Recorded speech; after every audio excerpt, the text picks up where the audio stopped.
IPAC red यानी ED ने article 32 के तहत ही क्यों खटखटाया सुप्रीम कोर्ट का दरवाजा। क्या होता है कैविएट जो ममता सरकार ने लगाया है? क्या है आर्टिकल 32 जो आईपीएसी केस में बनेगा ईडी का हथियार? सब कुछ बताएंगे विस्तार से। नमस्कार, आप देख रहे हैं न्यूज 18 का डिजिटल प्लेटफॉर्म और मैं हूं आपके साथ श्रुति श्रीवास्तव। पश्चिम बंगाल में कोयला घोटाले की जांच अब देश की सबसे बड़ी अदालत तक पहुंच गई है। प्रवर्तन निदेशालय यानी ईडी ने कोलकाता स्थित आईपीएसी दफ्तर और इसके डायरेक्टर प्रतीक जैन के घर पर हुई रेड के बाद सुप्रीम कोर्ट का रुख किया है। ईडी ने इसके लिए संविधान के आर्टिकल 32 का सहारा लिया है। यह कदम कानूनी रूप से बेहद गंभीर माना जा रहा है। एजेंसी ने सीधे तौर पर मुख्यमंत्री ममता बनर्जी पर गंभीर आरोप लगाए हैं। उनका कहना है कि मुख्यमंत्री ने खुद रेड वाली जगह पर घुसकर अहम सबूतों और दस्तावेजों को वहां से हटाया है। बंगाल की पुलिस पर भी जांच में बाधा डालने का आरोप लगा है। उधर ममता सरकार ने भी सतर्कता दिखाते हुए सुप्रीम कोर्ट में कैविएट याचिका दाखिल की है। कोलकाता हाई कोर्ट में हंगामे के चलते सुनवाई टलने के बाद अब सबकी नजरें दिल्ली पर टिकी हैं। यह मामला अब एक बड़े संवैधानिक टकराव की ओर बढ़ गया है। अब आपको बताएंगे कि जो ईडी का हथियार बनेगा क्या है आर्टिकल 32, जिसके तहत ईडी सीधे सुप्रीम कोर्ट गई है। दरअसल आर्टिकल 32 को भारतीय संविधान की आत्मा कहा जाता है। इसके तहत कोई भी नागरिक या संस्था मौलिक अधिकारों के हनन पर सीधे सुप्रीम कोर्ट जा सकती है।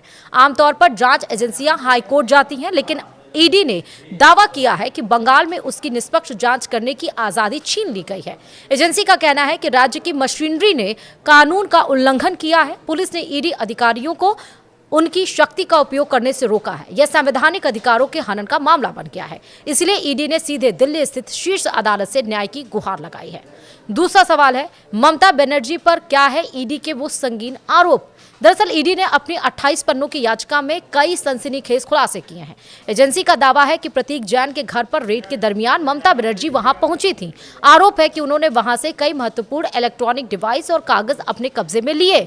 ईडी के अनुसार ये सबूत कोयला घोटाले की मनी ट्रेल को साबित करने के लिए बेहद जरूरी थे। एजेंसी ने ममता बनर्जी के इस कदम को जांच में सीधा दखल बताया है। मुख्यमंत्री का किसी रेड वाली लोकेशन पर जाना कानूनी रूप से विवाद का विषय बन गया है।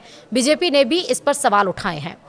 सवाल यह भी है कि क्या बंगाल सरकार का कैविएट क्या है और यह क्यों लगाया गया है? दरअसल ममता सरकार को इस बात का पूरा अंदाजा था कि ईडी सुप्रीम कोर्ट जाएगी, इसलिए राज्य सरकार ने पहले ही वहां कैविएट दाखिल कर दिया। कैविएट एक प्रकार का कानूनी सुरक्षा कवच होता है। इसका सीधा मतलब है कि सुप्रीम कोर्ट बंगाल सरकार का पक्ष सुने बिना कोई आदेश नहीं देगा। यह याचिका एक तरफा कार्रवाई को रोकने के लिए लगाई जाती है। बंगाल सरकार चाहती है कि एजेंसी के दावों पर कोई भी फैसला आने से पहले उनका पक्ष सुना जाए। यह कूटनीतिक और कानूनी लड़ाई का एक महत्वपूर्ण हिस्सा बन गया है।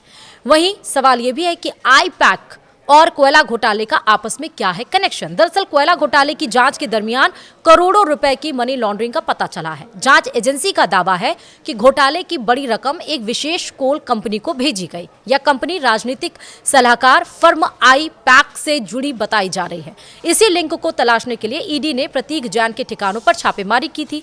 बीजेपी ने सवाल उठाया है कि सरकारी दस्तावेज एक प्राइवेट एजेंसी के पास क्या कर रहे थे? क्या बंगाल के अफसर किसी प्राइवेट संस्था को रिपोर्ट कर रहे हैं? यह सवाल अब ममता सरकार के लिए गले की हड्डी बन गया है। वहीं हाई कोर्ट से सुप्रीम कोर्ट तक कैसे पहुंची है कानूनी जंग? ईडी सबसे पहले इस मामले को लेकर कोलकाता हाई कोर्ट गई थी। वहां एजेंसी ने पुलिस की भूमिका और मुख्यमंत्री के हस्तक्षेप की शिकायत की थी, लेकिन शुक्रवार को कोर्ट में वकीलों के भारी हंगामे के कारण माहौल खराब हो गया। इस हंगामे की वजह से हाई कोर्ट ने सुनवाई 14 जनवरी तक के लिए टाल दी। ईडी का मानना है कि जांच में हो रही देरी से सबूत नष्ट हो सकते हैं और इसी कारण एजेंसी को तत्काल सुप्रीम कोर्ट का दरवाजा खटखटाना पड़ा। अब मामला राज्य बनाम केंद्र की बड़ी लड़ाई में तब्दील हो चुका है। सवाल यह भी है क्या बंगाल में अब सीबीआई की एंट्री होगी और आगे क्या होगा?